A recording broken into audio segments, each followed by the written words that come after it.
नमस्कार, आदाब, सत श्री अकाल। जाने कहाँ कैसे गए वो लोग। इस कड़ी के तहत इस तो पहला मैं ਤੁਹਾਨੂੰ जनाब जिगर जलंधरी ਅਤੇ मशहूर नाटककार स्वदेश दीपक जी बारे कुछ गल्लां सुनाइयां सन।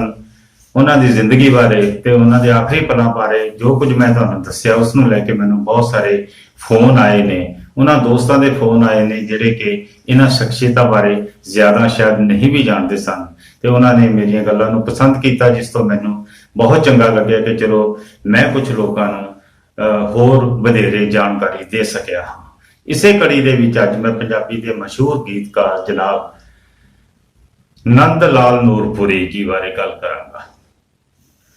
ਸਭ ਤੋਂ ਪਹਿਲਾਂ ਤਾਂ ਮੈਂ ਤੁਹਾਨੂੰ ਇਹ ਦੱਸ ਦਿਆਂ ਕਿ ਨੰਦ ਲਾਲ ਨੂਰਪੁਰੀ ਦਾ ਨਾਮ ਸੁਣ ਕੇ ਜਦੋਂ ਮੈਂ ਬਚਪਨ ਦੇ ਵਿੱਚ ਗਾਣੇ ਸੁਣਿਆ ਕਰਦਾ ਸੀ ਤਾਂ ਮੈਨੂੰ ਪਤਾ ਨਹੀਂ ਕਿਉਂ ਲੱਗਦਾ ਸੀਗਾ, ਕਿਉਂਕਿ ਸਾਡੇ ਨੇੜੇ ਵੀ ਇੱਕ ਨੂਰਪੁਰ ਸੀ। ਮੈਨੂੰ ਉਦੋਂ ਲੱਗਦਾ ਸੀ ਕਿ ਸ਼ਾਇਦ ਇੱਥੇ ਦੇ ਹੀ ਕੋਈ ਨੂਰਪੁਰ ਵਾਸੀ ਹੋਣਗੇ ਜਿਨ੍ਹਾਂ ਨੇ ਇਹ ਸਾਰੇ ਗੀਤ ਲਿਖੇ ਨੇ। ਪਰ ਵੱਡੇ ਹੋਣ ਤੋਂ ਬਾਅਦ ਬਹੁਤ ਦੇਰ ਬਾਅਦ ਜਾ ਕੇ ਮੈਨੂੰ ਪਤਾ ਲੱਗਿਆ ਕਿ ਇਹ ਨੰਦ ਲਾਲ ਨੂਰਪੁਰੀ ਤਾਂ ਉਹ ਸਨ ਜਿਹੜੇ ਕਿ 13 ਜੁਲਾਈ 1906 ਨੂੰ ਲਾਇਲਪੁਰ ਪਾਕਿਸਤਾਨ ਦੇ ਵਿੱਚ ਉਸ ਜ਼ਿਲ੍ਹੇ ਦੇ ਵਿੱਚ ਇੱਕ ਪਿੰਡ ਦੇ ਵਿੱਚ ਪੈਦਾ ਹੋਏ ਸਨ। ਉੱਥੇ ਦੇ ਇਸ ਪਿੰਡ ਦਾ ਨਾਮ ਸੀ ਨੂਰਪੁਰ।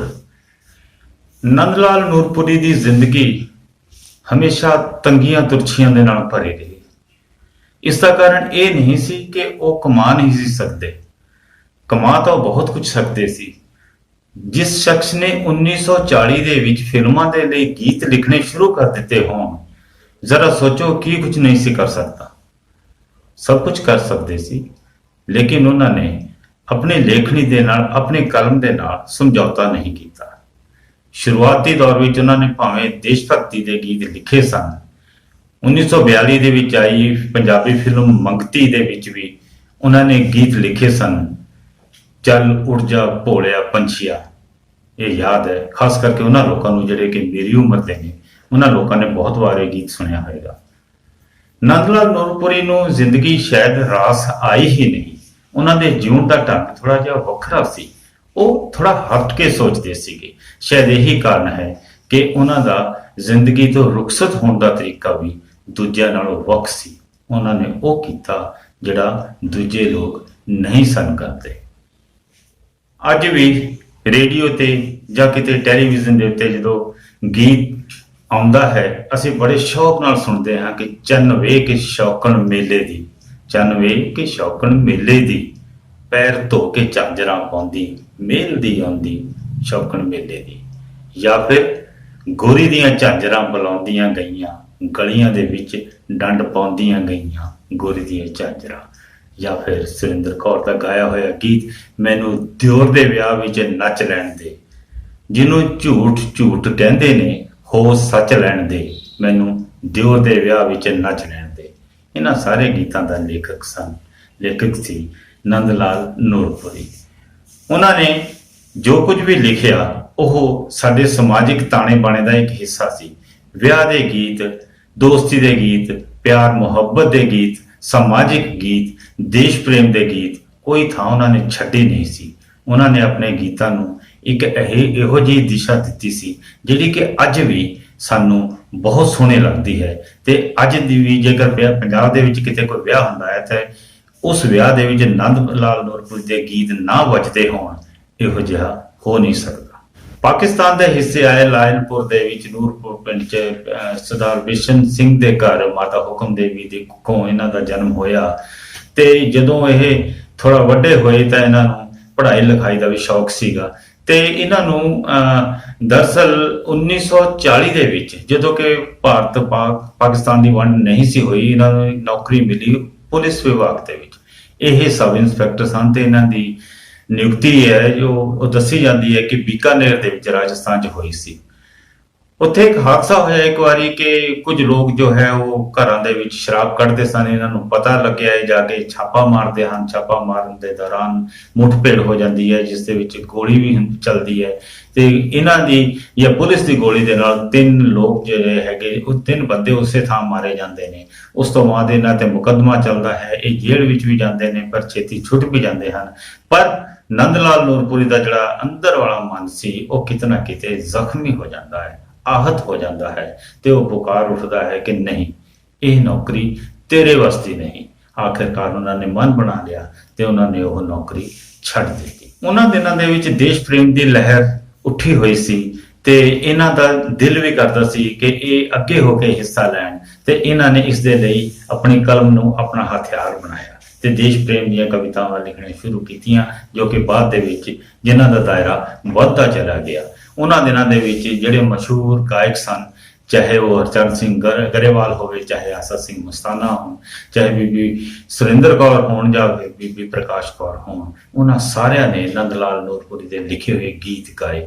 ਕਵੀ ਦਰਬਾਰਾਂ ਦੇ ਵਿੱਚ ਮੈਂ ਇਹੋ ਜਿਹੀਆਂ ਮਹਿਫਲਾਂ ਦੇ ਵਿੱਚ ਇਹ ਅਕਸਰ ਸ਼ਿਰਕਤ ਕਰਨ ਲੱਗੇ ਤੇ ਉੱਥੇ ਉੱਘੇ ਕਵੀਆਂ ਦੀ ਸੰਗਤ ਦਾ ਅਸਰ ਇਹ ਹੋਇਆ ਕਿ ਇਹਨਾਂ ਦੀ ਕਲਮ ਹੋਰ ਪੈਨੀ, ਹੋਰ ਤਿੱਖੀ ਹੁੰਦੀ ਚਲੀ ਗਈ ਤੇ ਇਹਨਾਂ ਨੇ ਉਸ ਲੋਕ ਲਹਿਰ ਨੂੰ ਹੋਰ ਨਵਾਂ ਰੂਪ ਦਿੱਤਾ। ਜਦੋਂ ਕਿ ਉਸ ਵੇਲੇ ਤੱਕ ਬਜ-ਬਜ ਘਾਟ ਵਰਗੇ ਤੇ ਜਲਿਆਂਵਾਲਾ ਬਾਗ ਜਾਂ ਕਾਮਾਗਾਟਾ ਮਾਰੂ ਵਰਗੇ ਹਾਦਸੇ ਹੋ ਚੁੱਕੇ ਸਨ। ਉਹਨਾਂ ਘਟਨਾਵਾਂ ਤੋਂ ਬਾਅਦ ਇਹਨਾਂ ਦੇ ਜ਼ਿਹਨ ਦੇ ਵਿੱਚ ਦੇਸ਼ ਪ੍ਰਤੀ ਪ੍ਰੇਮ ਜਿਹੜਾ ਹੈਗਾ ਉਹ ਹੋਰ ਜ਼ਿਆਦਾ ਤੇਜ਼ ਹੋ ਕੇ ਬਾਹਰ ਆਉਣ ਲੱਗਾ। ਹਾਲਾਂਕਿ ਇਸ ਦੌਰਾਨ ਉਹਨਾਂ ਨੇ ਗੀਤ ਬਹਾਰਾਂ ਦੇ ਵਿਲਾਇਤ ਪਾਸ ਅਤੇ ਮੰਗਤੀ ਵਰਗੀਆਂ ਫਿਲਮਾਂ ਦੇ ਗੀਤ ਲਿਖੇ ਸਨ।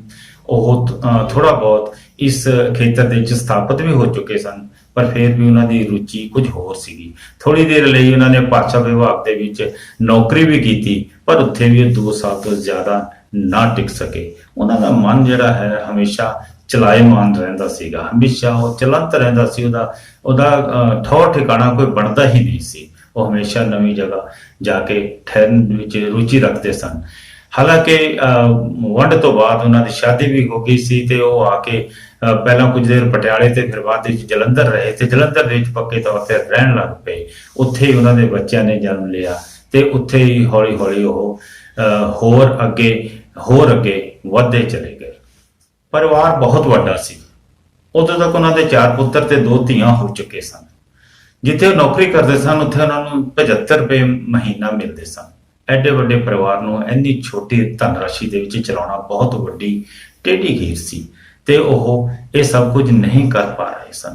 ਬਹੁਤ ਮੁਸ਼ਕਲ ਦੇ ਨਾਲ ਘਰ ਚੱਲ ਰਿਹਾ ਸੀ। ਹਾਲਾਂਕਿ ਇਸ ਕੰਮ ਦੇ ਵਿੱਚ ਉਹਨਾਂ ਦੀ ਧਰਮ ਪਤਨੀ ਵੀ ਉਹਨਾਂ ਦਾ ਸਾਥ ਦੇ ਰਹੀ ਸੀ, ਲੇਕਿਨ ਫਿਰ ਵੀ ਘਰ ਦੇ ਹਾਲਾਤ ਨਹੀਂ ਸੁਧਰ ਰਹੇ ਸਨ।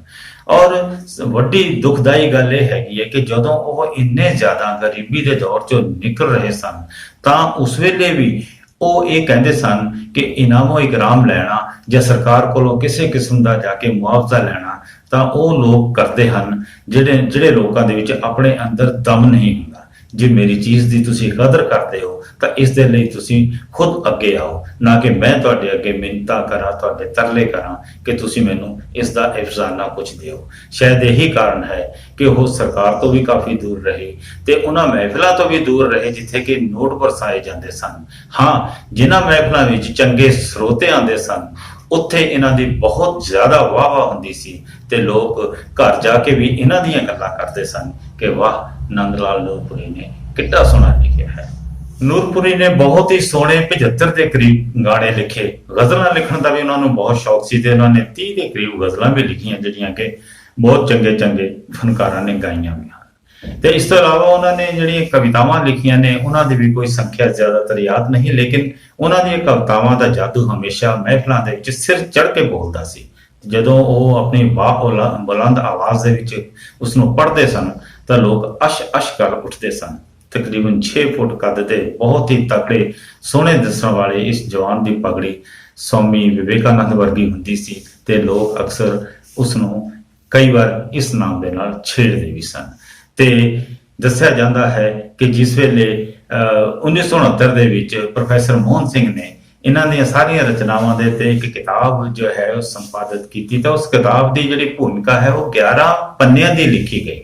ਪ੍ਰੋਫੈਸਰ ਮੋਹਨ ਸਿੰਘ ਨੇ ਨੰਦ ਲਾਲ ਨੂਰਪੁਰੀ ਕਾਵਿ ਸੰਗ੍ਰਹਿ ਦੇ ਨਾਮ ਦੇ ਨਾਲ ਉਹ ਕਿਤਾਬ ਜਿਹੜੀ ਹੈ 1969 ਦੇ ਵਿੱਚ ਪ੍ਰਕਾਸ਼ਿਤ ਕੀਤੀ ਸੀ, ਜੋ ਬਾਅਦ ਦੇ ਵਿੱਚ ਇਨਾਮ ਦੀ ਹੱਕਦਾਰ ਵੀ ਬਣੀ। ਤੇ ਉਹਨਾਂ ਦੀਆਂ ਜਿਹੜੀਆਂ ਹੋਰ ਕੁਝ ਪੁਸਤਕਾਂ ਨੇ ਜਿਵੇਂ ਕਿ ਨੂਰੀਪੁਰੀਆ, ਵੰਗਾ, ਜਿਉਂਦਾ ਪੰਜਾਬ, ਨੂਰਪੁਰੀ ਦੇ ਗੀਤ, ਸੁਗਾਤ। ਔਰ ਜਿਹੜੀ ਸੁਗਾਤ ਹੈ ਇਹ ਉਹਨਾਂ ਦੀ ਵੈਸੇ ਆਖਰੀ ਪੁਸਤਕ ਮੰਨੀ ਜਾਂਦੀ ਹੈਗੀ ਜਿਸ ਨੂੰ ਭਾਸ਼ਾ ਵਿਭਾਗ ਪੰਜਾਬ ਵੱਲੋਂ ਇਨਾਮ ਵੀ ਦਿੱਤਾ ਗਿਆ ਸੀ। ਉਹ ਕਹਿੰਦੇ ਸਨ ਕਿ ਕਵਿਤਾ ਲਿਖਣ ਨਾਲੋਂ ਗੀਤ ਲਿਖਣਾ ਬਹੁਤ ਜ਼ਿਆਦਾ ਔਖਾ ਹੁੰਦਾ ਹੈ। ਹਾਲਾਂਕਿ ਉਹਨਾਂ ਨੇ ਆਪਣੀ ਪਹਿਲੀ ਜਿਹੜੀ ਰਚਨਾ ਸੀਗੀ ਵਤਨ ਦਾ ਸ਼ਹੀਦ, ਮੈਂ ਵਤਨ ਦਾ ਸ਼ਹੀਦ, ਇਹ 1925 ਚ ਲਿਖੀ ਸੀ। ਬਾਅਦ ਦੇ ਵਿੱਚ ਇਸ ਨੂੰ ਗੀਤ ਦਾ ਰੂਪ ਦੇ ਦਿੱਤਾ ਗਿਆ ਤੇ ਮਹਿਫਲਾਂ ਦੇ ਵਿੱਚ ਅਕਸਰ ਇਹ ਗਾਇਆ ਵੀ ਜਾਂਦਾ ਸੀ, ਪੜ੍ਹਿਆ ਜਾਂਦਾ ਸੀ। ਬਾਕੀ ਉਹਨਾਂ ਨੇ ਜੋ ਇਹ ਕਿਹਾ ਸੀ, ਸ਼ਾਇਦ ਉਹਨਾਂ ਨੂੰ ਲੱਗਦਾ ਵੀ ਸੀਗਾ ਕਿ ਗੀਤ ਲਿਖਣ ਦੇ ਲਈ ਬਹੁਤ ਸਮਾਂ ਵੀ ਚਾਹੀਦਾ, ਮੌਕਾ ਵੀ ਚਾਹੀਦਾ, ਤੇ ਨਾਲ ਦੇ ਨਾਲ ਉਹ ਸਾਰਾ ਤਾਣਾ ਬਾਣਾ ਵੀ, ਉਹ ਮਾਹੌਲ ਵੀ ਉਹੋ ਜਿਹਾ ਹੋਣਾ ਚਾਹੀਦਾ ਜਿਸ ਦੇ ਵਿੱਚ ਬੈਠ ਕੇ ਕਵੀ ਜਿਹੜਾ ਹੈ ਉਹਨਾਂ ਬੋਲਾਂ ਦੀ ਸਿਰਜਣਾ ਕਰ ਸਕੇ ਜੋ ਕਿ ਗੀਤ ਦਾ ਰੂਪ ਧਾਰਨ ਕਰਦੀਆਂ ਨੇ। ਇਸ ਨੂੰ ਉਹਨਾਂ ਦੀ ਮਾੜੀ ਕਿਸਮਤ ਵੀ ਕਿਹਾ ਜਾ ਸਕਦਾ ਹੈ ਕਿ ਉਸ ਵੇਲੇ ਨਾ ਤਾਂ ਕੋਈ ਇਹੋ ਜਿਹਾ ਸੋਸ਼ਲ ਮੀਡੀਆ ਵਰਗਾ ਕੋਈ ਔਜ਼ਾਰ ਸੀ ਜਿਹੜਾ ਕਿ ਅੱਜ ਰਾਤੋਂ ਰਾਤ ਕਿਸੇ ਵੀ ਬੰਦੇ ਨੂੰ ਮਸ਼ਹੂਰ ਕਰ ਦਿੰਦਾ ਹੈ, ਭਾਵੇਂ ਗੀਤ ਦੇ ਬੋਲਾਂ ਵਰਗੇ ਹੋਣ ਜਾਂ ਨਾ ਹੋਣ, ਉਸ ਗੀਤ ਦਾ ਕੋਈ ਮਤਲਬ ਹੋਵੇ ਜਾਂ ਨਾ ਹੋਵੇ, ਪਰ ਫਿਰ ਵੀ ਗੀਤ ਜਿਹੜਾ ਹੈ ਉਹ ਨੈੱਟ ਦੇ ਉੱਤੇ ਤੁਹਾਨੂੰ ਬਹੁਤ ਮਕਬੂਲ ਨਜ਼ਰ ਆਉਂਦਾ ਹੈ, ਕਿਉਂਕਿ ਕੁਝ ਇਹੋ ਜਿਹੀਆਂ ਕੰਪਨੀਆਂ ਵੀ ਖੜੀਆਂ ਹੋ ਗਈਆਂ ਨੇ ਜਿਹੜੀਆਂ ਕਿਸੇ ਵੀ ਗੀਤ ਨੂੰ ਰਾਤੋਂ ਰਾਤ ਮਸ਼ਹੂਰ ਕਰ ਦਿੰਦੀਆਂ ਨੇ। ਪਰ ਉਹਨੇ ਦਿਨਾਂ ਇਹ ਸਭ ਨਹੀਂ ਸੀ ਹੁੰਦਾ। ਨੰਦ ਲਾਲ ਨੂਰਪੁਰੀ ਜੀ ਦੀਆਂ ਰਚਨਾਵਾਂ ਦਾ ਤਾਂ ਇੱਕ ਅਥਾਹ ਸਾਗਰ ਹੈ, ਕਿਹੜੀ ਰਚਨਾ ਪੜ੍ਹੀ ਜਾਵੇ। ਉਹਨਾਂ ਦਾ ਇੱਕ ਬੜਾ ਮਸ਼ਹੂਰ ਗੀਤ ਹੋਇਆ ਸੀ ਜਿਹੜਾ ਕਿ ਜਦੋਂ ਚਮਕੌਰ ਦੀ ਗੜੀ ਦੇ ਵਿੱਚ ਬਾਬਾ ਅਜੀਤ ਸਿੰਘ ਤੇ ਬਾਬਾ ਜੁਝਾਰ ਸਿੰਘ ਜੰਗ ਲੜਨ ਲਈ ਜਾਂਦੇ ਹਨ, ਤਾਂ ਉਸ ਦੇ ਉੱਤੇ ਉਹਨਾਂ ਨੇ ਲਿਖਿਆ ਸੀਗਾ, ਚੁੰਮ ਚੁੰਮ ਰੱਖੋ ਨੀਏ ਕਲਗੀ ਜੁਝਾਰ ਦੀ, ਫੁੱਲਾਂ ਨਾਲ ਗੁੰਦੋ ਲੜੀ ਹੀਰਿਆਂ ਦੇ ਹਾਰ ਦੀ। ਫਿਰ ਇਸੇ ਤਰੀਕੇ ਦਾ ਇੱਕ ਗੀਤ, ਕਿੱਡੇ ਸੋਹਣੇ ਚੰਨ ਨੀ ਕਿੱਡੇ ਸੋਹਣੇ ਬਾਲ ਨੀ, ਟੁਰੇ ਜਾਂਦੇ ਸੂਬੇ ਦੇ ਸਿਪਾਹੀਆਂ ਦੇ ਨਾਲ। ਜਦੋਂ ਸੂਬਾ ਸਰਹੰਦ ਦੇ ਸਿਪਾਹੀ ਜਿਹੜੇ ਹੈਗੇ ਛੋਟੇ ਬੱਚਿਆਂ ਨੂੰ ਫੜ ਕੇ ਲੈ ਕੇ ਜਾਂਦੇ ਨੇ ਬਾਬਾ ਜ਼ੋਰਾਵਰ ਸਿੰਘ ਨੂੰ ਤੇ ਬਾਬਾ ਫਤਿਹ ਸਿੰਘ ਨੂੰ, ਤਾਂ ਉਸ ਦੇ ਉੱਤੇ ਉਹਨਾਂ ਨੇ ਇਹ ਗਾਣਾ ਜਿਹੜਾ ਸੀਗਾ ਇਹ ਲਿਖਿਆ ਸੀ। ਇਸੇ ਤਰੀਕੇ ਨਾਲ ਮਾਤਾ ਯਾਨੀ ਕਿ ਮਾਤਾ ਗੁਜਰ ਕੌਰ ਜੀ ਨੂੰ ਸੰਬੋਧਿਤ ਕਰਦੇ ਹੋਏ ਉਹਨਾਂ ਨੇ ਲਿਖਿਆ ਸੀਗਾ, ਕਿੱਥੇ ਮਾਤਾ ਤੋਰਿਆ ਅਜੀਤ ਤੇ ਜੁਝਾਰ ਨੂੰ, ਵੇਲੇ ਦੀਆਂ ਰੌਣਕਾਂ ਤੇ ਮਹਿਲਾਂ ਦੀ ਬਹਾਰ ਨੂੰ। ਮੰਗਤੀ ਫਿਲਮ ਦੇ ਵਿੱਚ ਜਿਹੜਾ ਉਹਨਾਂ ਨੇ ਗਾਣਾ ਲਿਖਿਆ ਸੀਗਾ, ਤੁਹਾਨੂੰ ਦੱਸਦੇ ਹੀ ਹੈ ਕਿ ਰਫੀ ਸਾਹਿਬ ਨੇ ਵੀ ਆਪਣੀ ਆਵਾਜ਼ ਦਿੱਤੀ ਸੀਗੀ, ਲੇਕਿਨ ਇਹ ਗਾਣਾ ਜੋ ਸੀਗਾ, ਇੱਥੋਂ ਉੱਡ ਜਾ ਭੋਲਿਆ ਪੰਛੀਆ ਵੇ ਤੂੰ ਆਪਣੀ ਜਾਨ ਬਚਾ, ਇੱਥੇ ਘਰ ਘਰ ਫਾਈਆਂ ਗੱਡੀਆਂ ਵੇ ਤੂੰ ਛੁਰੀਆਂ ਹੇਠ ਨਾ ਆ। ਪਤਾ ਨਹੀਂ 1940 ਦੇ ਵਿੱਚ ਹੀ ਉਹਨਾਂ ਨੂੰ ਕਿਸ ਤਰ੍ਹਾਂ ਇਹ ਇਲਮ ਹੋ ਗਿਆ ਸੀਗਾ ਕਿ 1947 ਦੇ ਵਿੱਚ ਵੰਡ ਇਹੋ ਜਿਹੀ ਹੋਣੀ ਹੈਗੀ ਹੈ ਕਿ ਆਪਣੀ ਜਾਨ ਤੱਕ ਬਚਾਉਣੀ ਔਖੀ ਹੋ ਜਾਏਗੀ। ਉਹਨਾਂ ਦਾ ਇੱਕ ਗੀਤ, ਕਾਹਨੂੰ ਵੇ ਪਿਪਲਾ ਖੜ ਖੜ ਲਾਈ ਹੈ, ਵੇਖ ਛਰਾਟੇ ਸੌਣ ਦੇ, ਅਜੇ ਜਵਾਨੀ ਉਤਰੀ ਸੱਜਣਾ ਨੂੰ ਘਰ ਆਉਣ ਦੇ। ਜਦੋਂ ਮਾਹੀ ਘਰ ਆ ਜਾਂਦਾ ਹੈ ਤਾਂ ਉਹਨਾਂ ਰਾਤਾਂ ਦਾ ਜ਼ਿਕਰ ਕਰਦੇ ਹੋਏ ਉਹਨਾਂ ਨੇ ਲਿਖਿਆ, ਮਾਹੀ ਘਰ ਆਇਆ ਰਾਤਾਂ ਹੋਰ ਦੀਆਂ ਹੋਰ ਨਹੀਂ, ਮਾਹੀ ਮੇਰਾ ਚੰਦ ਤੇ ਮੈਂ ਬਣ ਗਈ ਚਕੋਰ ਨਹੀਂ। ਜ਼ਿੰਦਗੀ ਦੇ ਆਖਰੀ ਪੜਾਅ ਨੂੰ ਸਾਹਮਣੇ ਰੱਖ ਕੇ ਉਹਨਾਂ ਨੇ ਲਿਖਿਆ ਸੀ, ਲਾਲ ਹੈ ਅੱਜ ਸ਼ਗਨਾਂ ਦੀ ਮਹਿੰਦੀ, ਇਹ ਸੀ ਗੱਲ ਅਖੀਰੀ ਰਹਿੰਦੀ। ਸ਼ਾਇਦ ਸ਼ਗਨਾਂ ਦੀ ਮਹਿੰਦੀ ਨੂੰ ਉਸ ਜ਼ਿੰਦਗੀ ਦੀ ਆਖਰੀ ਹਸਰਤ ਕਹਿ ਰਹੇ ਨੇ। ਦੇਖਣ ਆਇਆ ਜਗਤ ਤਮਾਸ਼ਾ, ਕਜਲੇ ਵਾਲੀਆਂ ਅੱਖੀਆਂ ਕੋਲੋਂ ਭਰ ਕੇ ਜਾਏ ਨਾ ਰੋਇਆ, ਨੂਰਪੁਰੀ ਬੁੱਲਾਂ ਤੇ ਲਾਲੀ ਨਾ ਚੜਦੀ ਨਾ ਲਹਿੰਦੀ, ਲਾਲ ਹੈ ਅੱਜ ਸ਼ਗਨਾਂ ਦੀ ਮਹਿੰਦੀ, ਇਹ ਸੀ ਗੱਲ ਅਖੀਰੀ ਰਹਿੰਦੀ। ਇੱਕ ਹੋਰ ਝੁਮਕਿਆਂ ਨੂੰ ਲੈ ਕੇ, ਝਾਂਜਰਾਂ ਨੂੰ ਲੈ ਕੇ ਜੋ ਉਹਨਾਂ ਨੇ ਗੀਤ ਲਿਖੇ ਉਹ ਵੀ ਕਾਫੀ ਮਕਬੂਲ ਹੋਏ। ਇੱਕ ਗਾਣਾ ਸੀਗਾ, ਗੋਰੀ ਦੇ ਸੁਨਹਿਰੇ ਝੁਮਕੇ ਜਦੋਂ ਤੁਰਦੀ ਹੁਲਾਰੇ ਖਾਂਦੇ, ਅੱਖੀਆਂ 'ਚ ਰੱਬ ਵਸਦਾ ਉਹਦੇ ਨਖਰੇ ਝੱਲੇ ਨਾ ਜਾਂਦੇ, ਕਿੱਕਰਾਂ ਨੂੰ ਫੁੱਲ ਲੱਗ ਗਏ ਤੈਨੂੰ ਕੁਝ ਨਾ ਲੱਗੇ ਮੁਟਿਆਰੇ, ਵੇਖ ਕੇ ਸਹੀ ਨੂਰਪੁਰੀ ਮੈਨੇ ਜਗ ਨੇ ਉਸ ਨੂੰ ਮਾਰੇ, ਘੁੰਡ ਵਿੱਚ ਅੱਗ ਬਲਦੀ ਉਹਦੇ ਨੈਣ ਦੱਸਣੋਂ ਸ਼ਰਮਾਉਂਦੇ। ਮੈਂ ਇੱਥੇ ਜ਼ਿਕਰ ਕਰਨਾ ਚਾਹਾਂਗਾ ਕਿ ਘੁੰਡ ਵਿੱਚ ਅੱਗ ਬਲਣ ਦਾ ਇੱਕ ਐਸਾ ਉਹਨਾਂ ਨੇ ਇੱਕ ਸ਼ਬਦ ਰਚਿਆ ਕਿ ਜਿਹਦੇ ਵਿੱਚ ਬਾਅਦ ਦੇ ਵਿੱਚ ਬਹੁਤ ਸਾਰੀਆਂ ਰਚਨਾਵਾਂ ਸ਼ਾਇਦ ਇਸੇ ਸ਼ਬਦ ਨੂੰ ਲੈ ਕੇ ਅੱਗੇ ਵਧੀਆਂ, ਜਿਵੇਂ ਸ਼ਿਵ ਕੁਮਾਰ ਬਟਾਲਵੀ ਨੇ ਵੀ ਇੱਕ ਜਗ੍ਹਾ ਲਿਖਿਆ ਸੀ ਕਿ ਮੈਂ ਅੱਗ ਟੁਰੀ ਪਰਦੇਸ ਨਹੀਂ ਸਈਓ ਅੱਗ ਟੁਰੀ ਪਰਦੇਸ। ਜੀ ਹਾਂ, ਇੱਕ ਗਾਣਾ ਸ਼ੌਕਣ ਮੇਲੇ ਦੀ, ਚੰਨਵੇ ਕਿ ਸ਼ੌਕਣ ਮੇਲੇ ਦੀ, ਪੈਰ ਧੋ ਕੇ ਝਾਂਜਰਾ ਪਾਉਂਦੀ, ਮਿਹਰ ਦੀ ਆਉਂਦੀ ਸ਼ੌਕਣ ਮੇਲੇ ਦੀ। ਇਹ ਗਾਣਾ ਜਿਹੜਾ ਹੈ ਸੁਰਿੰਦਰ ਕੌਰ ਦੀ ਆਵਾਜ਼ ਦੇ ਵਿੱਚ ਬਹੁਤ ਹੀ ਮਕਬੂਲ ਹੋਇਆ। ਆਸਾ ਸਿੰਘ ਮਸਤਾਨਾ ਜੀ ਨੇ ਉਹਨਾਂ ਦਾ ਇੱਕ ਗੀਤ ਗਾਇਆ ਸੀਗਾ, ਬੱਲੇ ਨੀ ਪੰਜਾਬ ਦੀ ਸ਼ੇਰ ਬੱਚੀਏ, ਚਰਖੀ ਦਾ ਸ਼ੌਕ ਕੱਤਣੀ ਚਪੂਣੀਆਂ, ਰੁੱਸ ਰੁੱਸ ਬਹਿਣ ਵੀਣੀਆਂ ਤੇ ਕੂਣੀਆਂ, ਧਮ ਧਮ ਚਾਟੀ ਚ ਮਧਾਣੀ ਵੱਜਦੀ, ਘਮ ਘਮ ਪੌੜੀਆਂ ਤੇ ਚੜੇ ਭੱਜਦੀ। ਹੁੱਲੇ ਨੀ ਪੰਜਾਬ ਦੀ ਇਹ ਸ਼ੇਰ ਵਿੱਚ। ਇੱਕ ਹੋਰ ਗਾਣਾ, ਗੋਰੀ ਦੀਆਂ ਝਾਂਜਰਾਂ ਬੁਲਾਉਂਦੀਆਂ ਗਈਆਂ, ਗਲੀਆਂ ਦੇ ਵਿੱਚ ਡੰਡ ਪਾਉਂਦੀਆਂ ਗਈਆਂ, ਗੋਰੀ ਦੀਆਂ ਝਾਂਜਰਾਂ। ਇਹ ਵੀ ਕਿਹੜਾ ਪੰਜਾਬੀ ਹੈ ਜਿਸਨੇ ਗਾਣਾ ਇਹ ਨਹੀਂ ਸੁਣਿਆ ਹੋਏਗਾ। ਸੁਰਿੰਦਰ ਕੌਰ ਦੀ ਆਵਾਜ਼ ਵਿੱਚ ਇੱਕ ਗਾਣਾ, ਕਾਲੇ ਰੰਗ ਦਾ ਪਰਾਂਦਾ ਮੇਰੇ ਸੱਜਣਾ ਨੀ ਆਂਦਾ ਨੀ, ਮੈਂ ਚੁੰਮ ਚੁੰਮ ਰੱਖਦੀ ਫਿਰਾਂ ਤੇ ਪੱਬਾਂ ਭਾਰ ਨੱਚਦੀ ਫਿਰਾਂ। ਜਰਾ ਸੋਚੋ ਕਿ ਸੱਜਣ ਦੀ ਆਉਣ ਦੀ ਖੁਸ਼ੀ ਦੇ ਵਿੱਚ, ਪਤੀ ਦੇ ਘਰ ਵਾਪਸ ਆਉਣ ਦੀ ਖੁਸ਼ੀ ਦੇ ਵਿੱਚ ਮਹਿਲਾ ਦੇ ਦਿਲ ਦੇ ਵਿੱਚ ਜੋ ਉਮੰਗਾਂ ਉੱਠਦੀਆਂ ਹਨ, ਉਹਨਾਂ ਦਾ ਵਰਣਨ ਕਵੀ ਨੇ ਕਿੰਨੇ ਸੋਹਣੇ ਸ਼ਬਦਾਂ ਵਿੱਚ ਕੀਤਾ। ਜਾਂ ਫਿਰ ਆਪਣੇ ਦਿਓਰ ਦੇ ਵਿਆਹ ਦੇ ਵਿੱਚ ਨੱਚਣ ਦੀ ਖੁਸ਼ੀ ਵਿੱਚ, ਮੈਨੂੰ ਦਿਓਰ ਦੇ ਵਿਆਹ ਵਿੱਚ ਨੱਚ ਲੈਣ ਦੇ, ਜਿਹਨੂੰ ਝੂਠ ਝੂਠ ਕਹਿੰਦੇ ਨੇ ਹੋ ਸੱਚ ਲੈਣ ਦੇ। ਇਹ ਵੀ ਗਾਣਾ ਜਿਹੜਾ ਸੀ ਇਹ ਨੰਦ ਲਾਲ ਨੂਰਪੁਰੀ ਦੀ ਕਲਮ ਚੋਂ ਹੀ ਨਿਕਲਿਆ। ਇੱਕ ਹੋਰ ਗਾਣਾ, ਜੁੱਤੀ ਕਸੂਰੀ ਪੈਰੀ ਨਾ ਪੂਰੀ, ਹਾਏ ਰੱਬਾ ਵੇ ਸਾਨੂੰ ਟੁਰਨਾ ਪਿਆ, ਜਿਨ੍ਹਾਂ ਦਾ ਰਾਹਾਂ ਦੀ ਮੈਂ ਸਾਰ ਨਾ ਜਾਣਾ, ਉਹਨੇ ਰਾਹੀਂ ਵੀ ਮੈਨੂੰ ਮੁੜਨਾ ਪਿਆ। ਵਿਆਹ ਤੋਂ ਬਾਅਦ ਮੁਕਲਾਵਾ ਲੈਣ ਆਏ ਪਤੀ ਦੀ ਕਰਤੂਤ, ਇਸਨੂੰ ਕਰਤੂਤ ਹੀ ਕਿਹਾ ਜਾ ਸਕਦਾ ਹੈ ਕਿ ਜੁੱਤੀ ਤਾਂ ਲਿਆ ਦਿੱਤੀ ਪਰ ਪੈਰਾਂ 'ਚ ਪੂਰੀ ਨਹੀਂ ਸੀ, ਤੰਗ ਸੀਗੀ ਤੇ ਚੱਲਣਾ ਔਖਾ ਸੀਗਾ, ਪਰ ਮੁਕਲਾਵਾ ਲੈਣ ਆਏ ਪਤੀ ਨੂੰ ਕਿੱਦਾਂ ਵਾਪਸ ਭੇਜਿਆ ਜਾ ਸਕਦਾ ਸੀਗਾ। ਉੱਥੇ ਉਹਨਾਂ ਨੇ ਅੱਗੇ ਲਿਖਿਆ ਕਿ ਸਹੁਰੇ ਪਿੰਡ ਦੀਆਂ ਲੰਮੀਆਂ ਵਾਟਾਂ ਬੜਾ ਪੁਆੜਾ ਪੈ ਗਿਆ, ਯੱਕਾ ਤੇ ਪਹਾੜੇ ਤੇ ਕੋਈ ਨਾ ਕੀਤਾ, ਮਾਹੀਆ ਪੈਦਲ ਲੈ ਗਿਆ। ਲੈ ਮੇਰਾ ਮੁਕਲਾਵਾ ਢੋਲਾ ਸੜਕੇ ਸੜਕੇ ਜਾਮਦਾ, ਕੱਢਿਆ ਘੁੰਡ ਕੁਝ ਕਹਿ ਨਾ ਸਕਦੀ, ਦਿਲ ਮੇਰਾ ਸ਼ਰਮਾਉਂਦਾ। ਜੁੱਤੀ ਕਸੂਰੀ ਪੈਰੀ ਨਾ ਪੂਰੀ, ਸ਼ਾਇਦ ਕਸੂਰ ਦੇ ਨੇੜੇ ਉਹ ਰਹਿੰਦੇ ਸੀ, ਇਸ ਕਰਕੇ ਇਹਨਾਂ ਨੇ ਕਸੂਰ ਦੀ ਜੁੱਤੀ ਦਾ ਜ਼ਿਕਰ ਵੀ ਇਸੇ ਕਰਕੇ ਕੀਤਾ ਸੀਗਾ। ਇਸ ਤੋਂ ਇਲਾਵਾ ਉਹਨਾਂ ਦੇ ਕਿੰਨੇ ਕੁ ਗਾਣਿਆਂ ਦਾ ਜ਼ਿਕਰ ਕੀਤਾ ਜਾਏ ਤੇ ਕਿੰਨੀਆਂ ਕੁ ਗਜ਼ਲਾਂ ਦਾ। ਹਾਂ, ਉਹਨਾਂ ਨੇ ਜਦੋਂ ਕਦੇ ਦੁਖੀ ਹੋ ਕੇ ਲਿਖਿਆ ਕਿ ਮੈਨੂੰ ਜ਼ਿੰਦਗੀ ਦਿਓ ਉਧਾਰੀ, ਹੈ ਕੋਈ ਵਸਦਾ ਦੁਨੀਆ ਦੇ ਵਿੱਚ ਜਿਹੜਾ ਜ਼ਿੰਦਗੀ ਵੰਡਦਾ ਹੋਵੇ, ਜ਼ਿੰਦਗੀ ਦਾ ਵਪਾਰੀ, ਮੈਨੂੰ ਜ਼ਿੰਦਗੀ ਦਿਓ ਉਧਾਰੀ। ਕਿਉਂਕਿ ਜਿਸ ਦੌਰ 'ਚ ਉਹ ਲੰਘ ਰਹੇ ਸਨ ਉਹ ਵਾਕਈ ਉਧਾਰ ਮੰਗਣ ਵਾਲੀ ਹੀ ਗੱਲ ਸੀ, ਭਾਵੇਂ ਉਹ ਜ਼ਿੰਦਗੀ ਹੀ ਕਿਉਂ ਨਾ ਹੋ। ਜ਼ਿੰਦਗੀ ਦੇ ਪ੍ਰਤੀ ਨੰਦ ਲਾਲ ਨੂਰਪੁਰੀ ਦਾ ਰਵੱਈਆ ਹਮੇਸ਼ਾ ਬਦਲਦਾ ਰਿਹਾ, ਹਮੇਸ਼ਾ ਬਦਲਦਾ ਰਿਹਾ, ਕਿਉਂਕਿ ਜ਼ਿੰਦਗੀ ਉਹਨਾਂ ਨੂੰ ਰਾਸ ਹੀ ਨਹੀਂ ਸੀ ਆ ਰਹੀ। ਉਹਨਾਂ ਲਿਖਿਆ ਸੀ, ਜ਼ਿੰਦਗੀ ਦਾ ਸਫ਼ਰ ਬੇਆਰਾਮ ਹੈ, ਐਵੇਂ ਜ਼ਿੰਦਗੀ ਜ਼ਿੰਦਗੀ ਦਾ ਨਾਮ ਹੈ, ਜ਼ਿੰਦਗੀ ਦਾ ਸਫ਼ਰ ਬੇਆਰਾਮ ਹੈ। ਉਹਨਾਂ ਨੇ ਇਸ ਤੋਂ ਇਲਾਵਾ ਜੋ ਕੁਝ ਲਿਖਿਆ, ਹੁਣ ਉਹਨਾਂ ਦਾ ਕਿੰਨਾ ਕੁ ਜ਼ਿਕਰ ਕਰੀਏ, ਪਰ ਇੱਕ ਗੱਲ ਜ਼ਰੂਰ ਜ਼ਿਕਰ ਕਰਨ ਵਾਲੀ ਹੈਗੀ ਹੈ ਕਿ ਉਹਨਾਂ ਦਾ ਜਦੋਂ ਆਖਰੀ ਵੇਲਾ ਆਇਆ ਤਾਂ ਉਹ ਇੰਨੇ ਕੁ ਗਰੀਬ ਹੋ ਚੁੱਕੇ ਸਨ, ਇੰਨੇ ਗਰੀਬ ਹੋ ਚੁੱਕੇ ਸਨ ਕਿ ਉਹਨਾਂ ਨੂੰ ਸਮਝ ਹੀ ਨਹੀਂ ਸੀ ਆਉਂਦਾ ਕਿ ਹੁਣ ਕੀ ਕੀਤਾ ਜਾਵੇ। ਪਰਿਵਾਰ ਦਾ ਖਰਚਾ ਚੱਲ ਨਹੀਂ ਸੀ ਰਿਹਾ, ਕਮਾਉਣ ਵਾਲਾ ਹੋਰ ਕੋਈ ਘਰ 'ਚ ਹੈ ਨਹੀਂ ਸੀ, ਤੇ ਜੇਕਰ ਕੋਈ ਹੈ ਵੀ ਸੀ ਤਾਂ ਉਸਨੂੰ ਨੌਕਰੀ ਨਹੀਂ ਸੀ ਮਿਲ ਰਹੀ, ਪੁੱਤਰ ਵੀ ਬੇਕਾਰ ਘੁੰਮ ਰਿਹਾ ਸੀ। ਇਹ ਵੱਖਰੀ ਗੱਲ ਹੈ ਕਿ ਉਹਨਾਂ ਨੂੰ ਸਭ ਕੁਝ ਮਿਲਿਆ, ਪਰ ਉਹਨਾਂ ਦੇ ਜਾਣ ਤੋਂ ਬਾਅਦ ਨੰਦ ਲਾਲ ਨੂਰਪੁਰੀ ਨੇ ਜ਼ਿੰਦਗੀ 'ਚ ਹਾਸਿਲ ਕੁਝ ਨਹੀਂ ਕੀਤਾ, ਜੋ ਕੁਝ ਵੀ ਦਿੱਤਾ ਤੇਰਾ ਤੇਰਾ ਸਮਝ ਕੇ ਸਭ ਨੂੰ ਵੰਡ ਦਿੱਤਾ। ਦੇਖੋ, ਉਹਨਾਂ ਦਾ ਜਨਮ ਹੋਇਆ ਸੀ ਤਾਂ ਉਹ ਵੀ ਤਾਰੀਖ 13 ਜੁਲਾਈ ਸੀ, 1906, 13 ਜੁਲਾਈ, ਔਰ ਜਿਸ ਦਿਨ ਉਹਨਾਂ ਦਾ ਇੰਤਕਾਲ ਹੋਇਆ ਉਹ ਤਾਰੀਖ ਸੀ 13 ਮਈ 1966। 13 ਮਈ 1966 ਦੀ ਰਾਤ ਨੂੰ ਉਹ ਅਚਾਨਕ ਘਰੋਂ ਉੱਠਦੇ ਨੇ, ਕਿਸੇ ਨੂੰ ਦੱਸਦੇ ਕੁਝ ਨਹੀਂ, ਘਰ ਦੇ ਸੌਂ ਚੁੱਕੇ ਨੇ, ਪਰ ਆਂਢ ਗੁਆਂਢ ਦੇ ਵਿੱਚ ਕੁਝ ਲੋਕ ਜਾਗਦੇ ਨੇ। ਉਹਨਾਂ ਨੂੰ ਵੀ ਪਤਾ ਤਾਂ ਉਦੋਂ ਹੀ ਲੱਗਿਆ ਜਦੋਂ ਨੇੜੇ ਦੇ ਖੂਹ ਦੇ ਵਿੱਚੋਂ ਜ਼ੋਰ ਦੀ ਛਪਾਕ ਦੀ ਆਵਾਜ਼ ਆਈ। ਕਿਸੇ ਨੇ ਸੋਚਿਆ ਕਿ ਸ਼ਾਇਦ ਕੋਈ ਬਹੁਤ ਵੱਡਾ ਪੱਥਰ ਕਿਸੇ ਨੇ ਖੂਹ ਵਿੱਚ ਸੁੱਟਿਆ ਹੈ। ਪਤਾ ਮਗਰੋਂ ਲੱਗਿਆ ਕਿ ਨੰਦ ਲਾਲ ਨੂਰਪੁਰੀ ਆਪਣੇ ਸਰੀਰ ਨੂੰ ਉਸ ਖੂਹ ਦੇ ਵਿੱਚ ਸੁੱਟ ਚੁੱਕੇ ਸਨ। ਉਹਨਾਂ ਨੇ ਆਤਮ ਹੱਤਿਆ ਕਰ ਲਈ ਸੀ।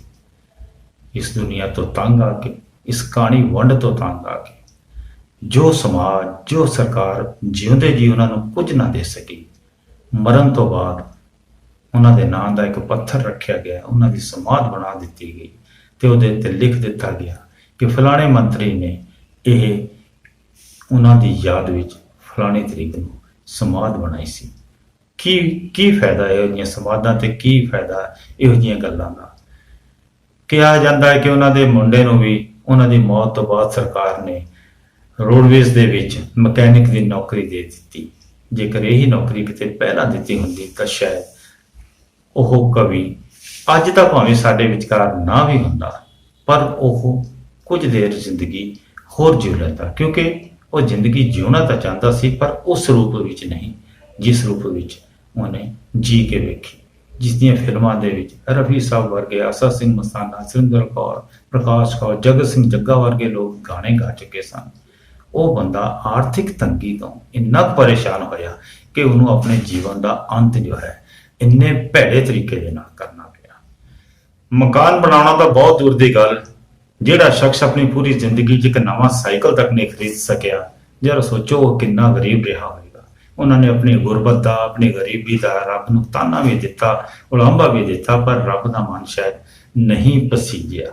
ਇੱਕ ਜਗ੍ਹਾ ਇੱਕ ਕਵਿਤਾ ਉਹਨਾਂ ਨੇ ਲਿਖੀ, ਨਿਰਦਨ ਨਾਮ ਦੀ ਇਸ ਕਵਿਤਾ ਦੇ ਵਿੱਚੋਂ ਲਿਖਦੇ ਨੇ ਕਿ ਦਾਤਾ ਦੀਆਂ ਬੇਪਰਵਾਹੀਆਂ ਤੋਂ ਓਏ ਬੇਪਰਵਾਹ ਡਰਿਆ ਕਰ, ਦਾਤਾ ਦੀਆਂ ਬੇਪਰਵਾਹੀਆਂ ਤੋਂ ਉਹ ਬੇਪਰਵਾਹ ਡਰਿਆ ਕਰ, ਤੂੰ ਹਰਦਮ ਦਮਦਮ ਕਰਦਾ ਏ, ਦਮ ਦੇਣੇ ਨੇ ਦਮ ਭਰਿਆ ਕਰ। ਇਹ ਨਾ ਸੋਚ ਕਿ ਤੂੰ ਹਮੇਸ਼ਾ ਇੱਥੇ ਹੀ ਬੈਠਿਆ ਰਹਿਣਾ ਹੈ। ਅਖੀਰ ਨੂੰ ਉਹ ਚੱਲ ਚੱਲੀਏ ਨਾਮ ਦੀ ਆਪਣੀ ਕਵਿਤਾ ਦੇ ਵਿੱਚ ਲਿਖਦੇ ਨੇ, ਚੱਲ ਜੀਆ ਘਰ ਆਪਣੇ ਚੱਲੀਏ, ਨਾ ਕਰ ਮੱਲਾਂ ਅੜੀਆਂ, ਇਹ ਪਰਦੇਸ਼ ਦੇਸ਼ ਨਹੀਂ ਸਾਡਾ, ਇੱਥੇ ਗੁੰਝਲਾਂ ਬੜੀਆਂ। ਨੂਰਪੁਰੀ ਪਛਤਾਵੇ ਕਸਨ ਝੂਰ ਝੂਰ ਕੇ ਸਭੇ, ਖਾਲੀ ਹੱਥ ਜਾਂ ਅਮਲਾਂ ਬਾਝੋਂ ਕੀਤੀਆਂ ਉਹਨੇ ਖੜੀਆਂ। ਅਰਥਾਤ ਰੱਬ ਨੇ ਜਦੋਂ ਸਾਰਿਆਂ ਨੂੰ ਆਪਣੇ ਸਾਹਮਣੇ ਖੜਾ ਕਰਨਾ ਤੇ ਪੁੱਛਣਾ ਕਿ ਤੂੰ ਕੀ ਦੇ ਕੇ ਆਇਆ ਦੁਨੀਆ ਨੂੰ, ਤਾਂ ਉੱਥੇ ਸਾਰੇ ਅਮਲਾਂ ਬਾਝੋਂ ਜਿਹੜੇ ਹੈਗੇ ਨੇ ਹੱਥ ਬੰਨ੍ਹ ਕੇ ਖਲੋਤੇ ਹੋਣਗੇ। ਜੋ ਕੁਝ ਵੀ ਕਹੋ, ਅੱਜ ਭਾਵੇਂ ਆਪਾਂ ਨੂਰਪੁਰੀ ਨੂੰ ਯਾਦ ਕਰਦੇ ਹੋਏ ਥੋੜਾ ਉਦਾਸ ਹੋ ਜਾਂਦੇ ਹਾਂ, ਪਰ ਜ਼ਿੰਦਗੀ ਨੇ ਹਮੇਸ਼ਾ ਉਸ ਨੂੰ ਉਦਾਸ ਹੀ ਰੱਖਿਆ। ਉਹਨਾਂ ਦੀ ਉਸ ਉਦਾਸੀ ਦਾ ਸਬਬ ਉਹੀ ਜਾਣਦੇ ਸਨ। ਕੋਈ ਵੀ ਵਕਤ ਦੇ ਮੌਕੇ ਸਿਵਾਏ ਇੱਕ ਸਰਦਾਰ ਜਗਤ ਸਿੰਘ ਜੱਗਾ ਤੋਂ ਕਿਸੇ ਹੋਰ ਨੇ ਉਹਨਾਂ ਦੀ ਬਾਂਹ ਨਹੀਂ ਸੀ ਫੜੀ। ਮੈਂ ਆਪਣੇ ਵੱਲੋਂ ਉਸ ਮਹਾਨ ਕਵੀ ਨੂੰ ਖਿਰਾਜ਼ੇ ਅਕੀਦਤ ਪੇਸ਼ ਕਰਦਾ ਹਾਂ। ਧੰਨਵਾਦ। ਸਤਿ ਸ੍ਰੀ ਅਕਾਲ।